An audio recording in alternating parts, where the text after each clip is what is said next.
गुरु, प्यारी साध संगत जी, आप सभी को प्यार भरी राधा स्वामी जी। साध संगत जी, एक साथ सारी बीमारियां एक ही रात में जड़ से खत्म हो जाएंगी।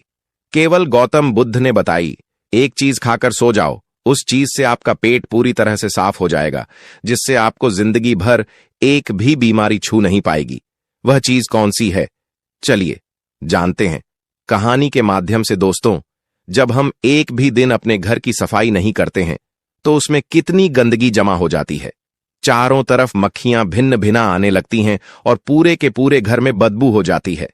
तो सोचो जरा, एक दिन भी घर को साफ नहीं करने से यह हाल हो सकता है, तो आपके शरीर को एक दिन साफ न करने से उसमें जमी गंदगी से क्या हाल होगा। दोस्तों, हमारे शरीर के अंदर 90% बीमारियां शरीर के अंदर गंदगी जमा होने से होती है। आप सभी लोग अपने शरीर को बाहर से तो रोज साफ करते हैं, यानी स्नान तो आप करते ही होंगे, लेकिन आप अपने शरीर को अंदर से कभी साफ नहीं करते हैं। इस बात पर आप ध्यान ही नहीं देते हैं और इसी वजह से आजकल सभी लोग बीमारियों से जूझ रहे। इसीलिए दोस्तों, अगर आपको अपने पेट की गंदगी को साफ करना है तो आज मैं आपको ऐसे तरीके बताऊंगा जिनका प्रयोग करके आप एक दिन के अंदर अंदर आपके अपने पेट की सफाई कर सकते हैं। इसलिए आप इस कहानी को पूरा और ध्यानपूर्वक सुनना। एक बार एक युवक एक गुरु के पास आया। वह गुरु आयुर्वेद के बहुत बड़े झाता थे। उस युवक ने उन गुरु को प्रणाम किया और उनसे कहा कि गुरुदेव, मैंने आपके बारे में बहुत सुना है। आपके पास हर बीमारी का इलाज है। कृपा करके आप मेरी भी बीमारी का इलाज मुझे बताइए। मैं हमेशा थका थका सा और बीमार रहता हूं। मेरा किसी भी काम में मन नहीं लगता है। कृपा करके मुझे कुछ ऐसे आसान से तरीके बताइए जिससे कि मैं कभी बीमार ही ना पड़ूं और मैं हमेशा ऊर्जावान महसूस कर सकूं। युवक की पूरी बात ध्यान से सुनने के बाद उस गुरु ने उस युवक से कहा कि बेटा, तुम्हारी हर बीमारी का कारण है तुम्हारे पेट के अंदर जमा गंदगी। देखो बेटा, अगर आपके शरीर में गंदगी साफ नहीं हो रही है तो आप चाहे कितनी भी औषधियां ले लो, आप चाहे कितनी भी अच्छी चीजों का सेवन कर लो, लेकिन उसका फायदा आपको कभी नहीं मिलेगा। लेकिन जैसे ही आपके शरीर की गंदगी साफ हो जाती है तो आपका पाचन तंत्र बहुत तेजी से काम करने लगता है। शरीर के अंदर पहले से ज्यादा ताकत महसूस होने लगती है। साथ ही साथ आपका चेहरा भी साफ होने लगता है। वजन बढ़ाना और घटाना आसान होता है। चेहरे के पिंपल, दाग, धब्बे सब कुछ ठीक हो जाते हैं और कई सारी बीमारियों के होने का खतरा जड़ से खत्म हो जाता है। फिर वह गुरु उस युवक से कहते हैं कि बेटा, तुम्हारी बीमारियों का कारण तुम्हारे शरीर के अंदर जमा गंदगी है और जब तुम उसे साफ कर दोगे तो तुम स्वस्थ हो जाओगे और ऊर्जा से भरे भरे रहोगे। इसीलिए तुम्हें अपने शरीर की गंदगी को साफ करना है और उसके लिए आज मैं तुम्हें 5 आसान तरीके बताऊंगा जिनका प्रयोग करके आप अपने शरीर की गंदगी जो है उसको एक दिन के अंदर बिल्कुल साफ कर लोगे और फिर तुम्हें जीवन में कभी कोई बीमारी नहीं होगी। फिर वह गुरु उस युवक से कहते हैं कि बेटा, उसके लिए तुम्हें सबसे पहले यह समझना होगा कि हमारे शरीर के अंदर गंदगी जमा कैसे होती है। देखो, हम जो भी चीज खाते हैं वह हमारी आहार नली से होकर हमारे पेट तक पहुंचती है, जहां खाना टूटने के बाद छोटी आंत में जमा होता है और जो कि बाद में मल के रूप में हमारे शरीर से बाहर निकल जाता है। लेकिन इस प्रक्रिया में सबसे ज्यादा गंदगी हमारी आंत में जमा होती है। अगर हम अपनी आंत को ठीक से देखें तो उसमें अंगुली की तरह दिखने वाले छोटे छोटे उभार होते हैं जो कि एक फिल्टर की तरह काम करते हैं, क्योंकि इन उभर के अंदर नस होती है जो हमारे शरीर के अलग अलग हिस्सों से जुड़ी होती है और इन्हीं नसों के जरिए खाने में मौजूद पोषक तत्वों को खींचकर खून में और हमारे शरीर के अंदर अलग अलग हिस्सों में पहुंचाया जाता है।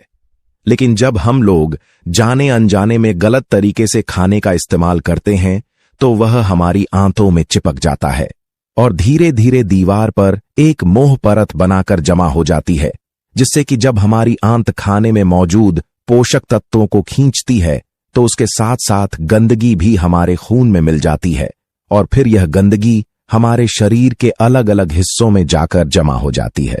जब यह गंदगी खून के जरिए हमारे लिवर तक पहुंचती है तो फैटी लीवर और डोसिस जैसी बीमारियां होती हैं और जब यह गंदगी हमारी किडनी में पहुंचती है तो किडनी स्टोन होता है और जब यह गंदगी फेफड़ों में जमा होती है तो अस्थमा की बीमारी होती है और जब यह गंदगी खून के जरिए हमारे दिल तक पहुंचती है तो कोलेस्ट्रॉल बढ़ जाता है, जिससे हार्ट अटैक जैसी परेशानियां आपको हो सकती हैं। और यह गंदगी हमारी नसों में ब्लॉकेज पैदा करती है। और जब यह गंदगी हमारी त्वचा में पहुंचती है तो दाग, धब्बे, खुजली, पिंपल्स जैसी इस तरह की कई समस्याएं होती हैं, सब होने लगते हैं। और इतना ही नहीं, जब यह गंदा खून हमारे पूरे शरीर में फैल जाता है तो हमारे शरीर के जो हार्मोन का संतुलन है वह भी बिगड़ने लगता है, और इससे और भी जानलेवा बीमारियां होने का खतरा आपको बढ़ सकता है। यहां की कैंसर, टीबी जैसी भयंकर बीमारियां भी आपको हो सकती हैं। फिर गुरु उस युवक से कहते हैं कि बेटा, बस आप इतना समझ लो कि शरीर में हर छोटी से छोटी और बड़ी से बड़ी बीमारी का जो कारण है वह आपके शरीर में जमा गंदगी है। और इसके लिए अब मैं आपको 5 आसान से तरीके बताता हूं, जिससे अगर आप उसे 1 हफ्ते में 1 बार भी कर लेते हैं तो आपकी पूरी बॉडी को यह डिटॉक्स कर देगा। इसलिए इसको ध्यान से सुनो, क्योंकि यह आपके स्वस्थ रहने के लिए बहुत ही मददगार साबित होगा। फिर गुरु उस युवक से कहते हैं कि बेटा, सबसे पहला तरीका है, इसमें आपको करना है कि जैसे ही आप सुबह उठते हैं तो आपको सबसे पहले फ्रेश होने जाना है, और इसके बाद आपको 1 गिलास हल्का पानी गर्म करना है और उसमें आधा नींबू निचोड़ लेना है। और फिर उस नींबू पानी को घूंट घूंट करके पी जाना है। नींबू में विटामिन सी होता है। विटामिन सी आपके सेल्स को रिपेयर करता है और आपकी इम्यूनिटी को इंप्रूव करता है। सिर्फ यही नहीं, यह आपकी त्वचा और हड्डियों को भी स्वस्थ रखता है। अगर आपको चोट लगी है तो उस घाव को जल्दी भरने में यह आपकी मदद करता है। जब आप इस नींबू पानी को पीते हैं तो आपकी बॉडी हाइड्रेट होती है और यह पानी आपकी आंतों में चिप हुए टॉक्सिन्स को साफ कर देता है। जब सुबह सुबह विटामिन सी आपके खून में जाएगा तो आपकी सेल्स में जमी हुई गंदगी बाहर निकलेगी और सेल्स में जो भी डैमेज हुआ है वह रिपेयर होने लगेगा। नींबू पानी पीने के बाद आपको क्या करना है? इसके बाद आपको 15 से 20 मिनट तक सुबह की धूप में बैठ जाना है। ऐसा करने से क्या होता है कि धूप में विटामिन डी होता है, जो कि हमारे शरीर के फंक्शंस के लिए बहुत जरूरी है। और साथ ही साथ विटामिन डी की मौजूदगी में जितने भी जीवाणु होते हैं, कीटाणु होते हैं, वह सब मर जाते हैं। इसीलिए आपको नींबू पानी पीने के बाद धूप में 15 मिनट तक जरूर बैठना है।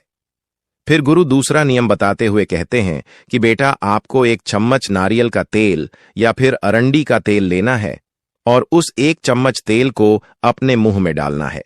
इसके बाद 15 से 20 मिनट तक अपने मुंह के चारों ओर उसे घुमाते रहना है। देखिए, ऐसा करने से क्या होता है कि जो यह तेल होता है वह हमारे शरीर की जितनी भी गंदगी है उसको अपनी ओर खींचता है, और हमारी जो जीभ होती है वह हमारी किडनी, दिल, पड़े, छोटी आंत, रीढ़ की हड्डी और शरीर के सारे अंगों से जुड़ी होती है, और जिससे इन सारे अंगों की जितनी भी गंदगी होती है वह तेल में आकर चिपक जाती है। 10 से 15 मिनट तक उस तेल को मुंह के अंदर घुमाने के बाद आपको यह करना है कि इस तेल को आपको बाहर फेंक देना है और आपको कुल्ला कर लेना है। फिर गुरु उस युवक को तीसरा नियम बताते हुए कहते हैं कि बेटा, आपको अपने खाने के समय में थोड़ा सा बदलाव करना है, और वह यह है कि आपको रात का खाना जो है वह थोड़ा जल्दी खाना है और सुबह का जो खाना है वह थोड़ा देर से खाना है। और ऐसा इसलिए करना है क्योंकि हम लोगों का जो शरीर है वह अनुकूलित है, यानी कि आप अपने शरीर को किसी भी हालत में रखते हैं तो वह कुछ दिनों के अंदर अपने आप ही खुद को उस हालत में डाल ले है। इसके साथ ही हमारा शरीर अपने आप को अंदर से खुद ही साफ करता है। लेकिन हम लोग कुछ ऐसी गलतियां कर बैठते हैं जिससे कि हमारे शरीर को अपने आप साफ होने का मौका ही नहीं मिल पाता है। देखिए, हमारे शरीर में जितने भी रिकवरी प्रोसेस हैं, यानी कि घाव भरने की प्रक्रियाएं होती हैं या फिर जितनी भी साफ सफाई की प्रक्रियाएं होती हैं, वह उस वक्त होती है जब हम लोग गहरी नींद में सो रहे होते हैं। लेकिन जब आप रात को खाने के तुरंत बाद ही सो जाते हैं तो आपके शरीर के जो अंग हैं वह उस खाने को पचाने में व्यस्त हो जाते हैं, और जिससे कि उन्हें अपने शरीर को साफ करने का मौका ही नहीं मिल पाता है। इसीलिए आप ऊर्जावान महसूस नहीं कर पाते हैं, और जब आप सुबह उठते हैं तो थका थका महसूस करते हैं। इसलिए आपको क्या करना है कि रात के वक्त 6:30 से 7 बजे के बीच आपको अपना आहार ले लेना है। ऐसा करने से क्या होगा कि आपका जो खाना है वह सोने से पहले ही पूरी तरीके से पच जाएगा।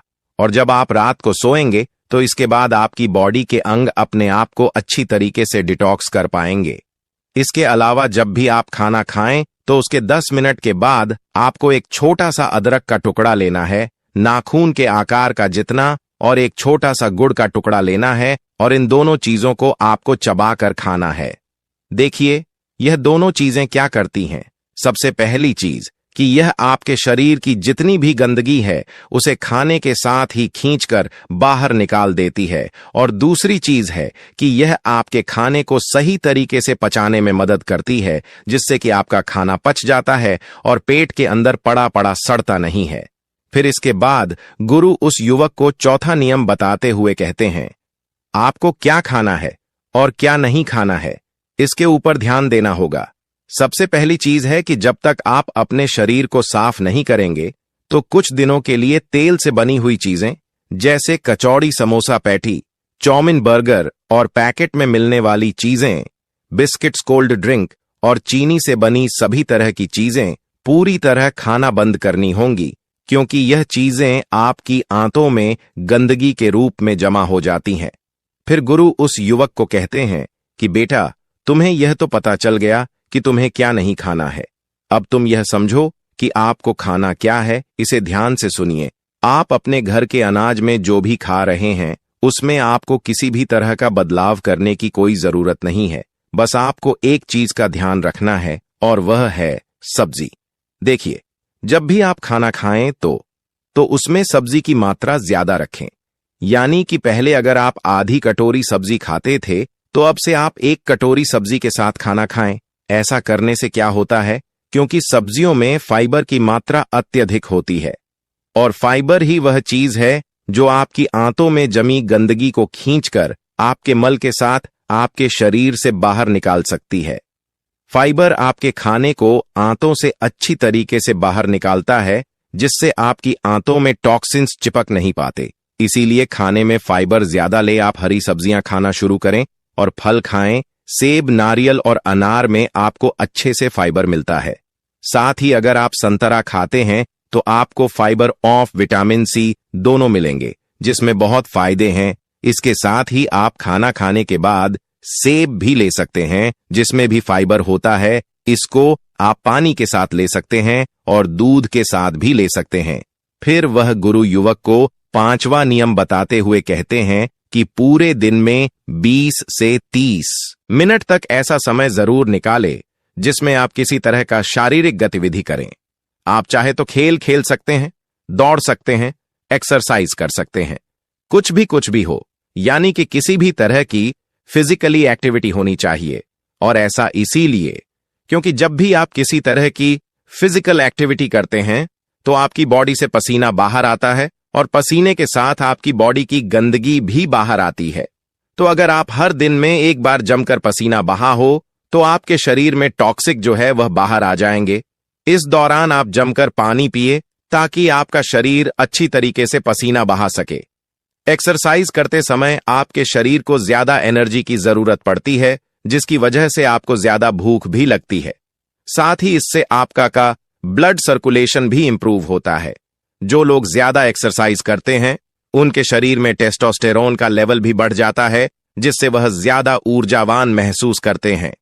एक्सरसाइज करने से न सिर्फ आपका खून साफ होता है बल्कि आपको बहुत सारे फायदे होते हैं। तो कम से कम पूरे दिन में 20 से 30 मिनट तक अपनी बॉडी को एक्सरसाइज जरूर करवाएं। इसके अलावा आपको एक काम और करना है। आप किसी भी धर्म में देखें, उसमें आपको फास्टिंग का रोल अवश्य मिलेगा। अगर आप हिंदू हैं तो आप त्योहारों के समय व्रत रख सकते हैं, मुस्लिम हैं तो आप रोजा रखते हैं। लेकिन आप लोगों को यह लगता है कि फास्टिंग एक धार्मिक चीज है, लेकिन आप लोग यह नहीं जानते क्योंकि पुराने समय के जो लोग थे वह फास्टिंग को इसीलिए रखते थे ताकि वह अपनी बॉडी को डिटॉक्स कर सके। देखो, जब आप फास्टिंग में रहते हैं तो आप कुछ भी नहीं खाते हैं। इससे क्या होता है कि आपकी बॉडी के अंगों को अपने आप को साफ करने का बहुत सारा समय मिल जाता है, जिससे कि वह अपने आप को अच्छे से साफ कर पाते हैं। इसीलिए जब भी आपको मौका मिले तो आप फास्टिंग जरूर करें, क्योंकि अगर आप हफ्ते में 1 दिन व्रत करते हैं तो आपकी बॉडी अपने आप ही खुद को साफ कर लेगी। क्योंकि जब आपकी आंतों में बार बार खाना जाता है तो उसके ऊपर एक एक लेयर बन जाती है। इस तरह से वह खुद को साफ नहीं कर पाती है, उसे मौका नहीं मिलता है। इसीलिए अगर आप अपने शरीर को एक दिन के लिए छुट्टी दे देते हैं खाने की, तो इससे वह आपका शरीर जो है वह खुद ही साफ हो जाता है। इसीलिए अगर आप अपनी स्टमक को एक दिन की छुट्टी दे देते हैं तो वह खुद को साफ कर लेती है। इस समय आपकी इंटेस्टाइन आपकी सारी टॉक्सिन्स को ब्लड में मिक्स कर देती है और फिर वह टॉक्सिन्स जो है वह पसीने के जरिए बाहर आते हैं, पेशाब के जरिए बाहर आते हैं, और जब आप अगले दिन खाना खाते हैं तो आपका खाना जो है वह अच्छे तरीके से पचता है और आप ज्यादा ऊर्जावान महसूस करते हैं। फिर गुरु उस युवक से कहते हैं कि बेटा, क्या आपको पता है हमारी बॉडी फैट बंद करके ऊर्जा देती है और फैट बंद करने के लिए उसे ऑक्सीजन की जरूरत पड़ती है। जब हमारी बॉडी एनर्जी प्रोड्यूस करने के लिए ऑक्सीजन